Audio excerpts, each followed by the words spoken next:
bahwa kita ini dijajah 350 tahun, saya kira ini juga perlu direvisi dan konstitusi kita pasal 32 ayat 1, negara memajukan kebudayaan nasional Indonesia di tengah peradaban dunia, termasuk penulisan sejarah ini sarana pembentukan di dalam memelihara dan mengembangkan nilai-nilai budaya. Ya, ini juga amanat dari pasal 32. Lalu Bapak-bapak, Ibu-ibu hadirin sekalian, kita harapkan juga ini merupakan tanggung jawab konstitusional dari negara di dalam merawat memori kolektif bangsa tersebut. Kemudian selain itu ada usulan dari masyarakat sejarawan Indonesia tentang penetapan hari sejarah.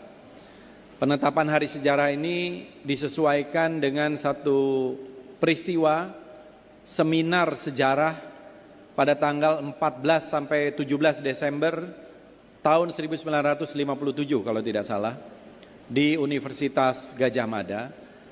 Karena waktu itu kita baru merdeka, lagi melakukan konsolidasi dan menuliskan sejarah dengan cara pandang Indonesia, Indonesia sentris. Sebagaimana kita ketahui, Belanda itu menulis sejarahnya tentu berbeda dengan cara pandang kita. Belanda tidak merasa pernah menjajah Indonesia mungkin. Dan apa yang dilakukan merupakan bagian dari modernisasi. Bagi kita apa yang terjadi itu adalah penjajahan. Bagi Belanda aksi polisionil, bagi kita agresi militer. Ya, jadi banyak terminologi-terminologi yang berubah. Dan saya kira ini merupakan juga satu tuntutan zaman. Bagaimana kita memandang sejarah dari perspektif Indonesia, dari sisi Indonesia sentris ini. Dan kita juga berharap semakin banyak kesadaran sejarah, buku-buku sejarah yang beredar, baik oleh para penulis, banyak sekali saya kira secara individu, para sejarawan ini menulis sejarah dengan tema-tema yang terpisah, tematik, bahkan sejarah-sejarah lokal, sejarah daerah yang saya kira harus kita tulis semua.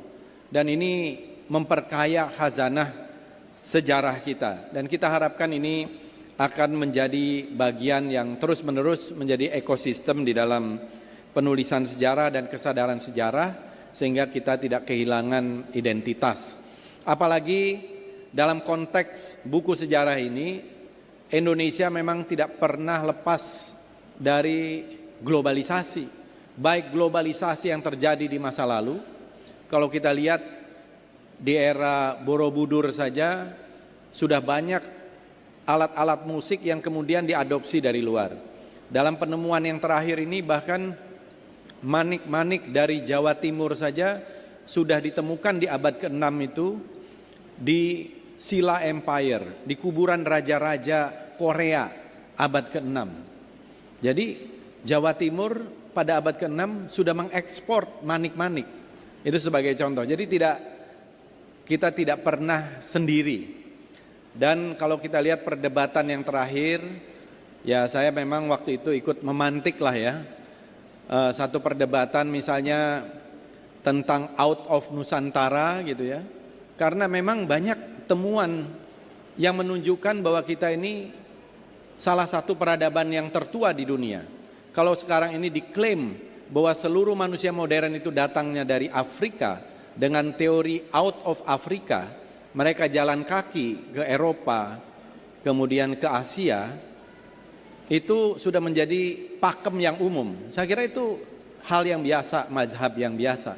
Walaupun dalam hati kecil saya, kalau mereka manusia modern maupun Homo erectus ketika itu jalan di Afrika itu pasti 500 meter bisa dimakan sama singa, bisa terkena black mamba dan lain-lain.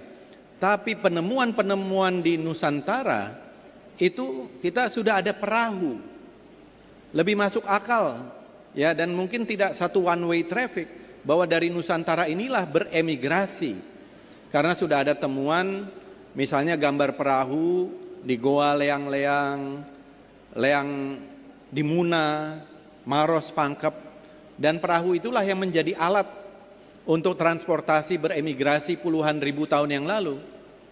Dan lukisan purba tertua di dunia bukan lagi yang ada di Perancis atau di Spanyol, tapi sudah ditetapkan oleh para saintis internasional. Dunia mengakui bahwa lukisan purba tertua di dunia adalah yang ada di Indonesia, Leang Karampuang, 51.200 tahun kira-kira.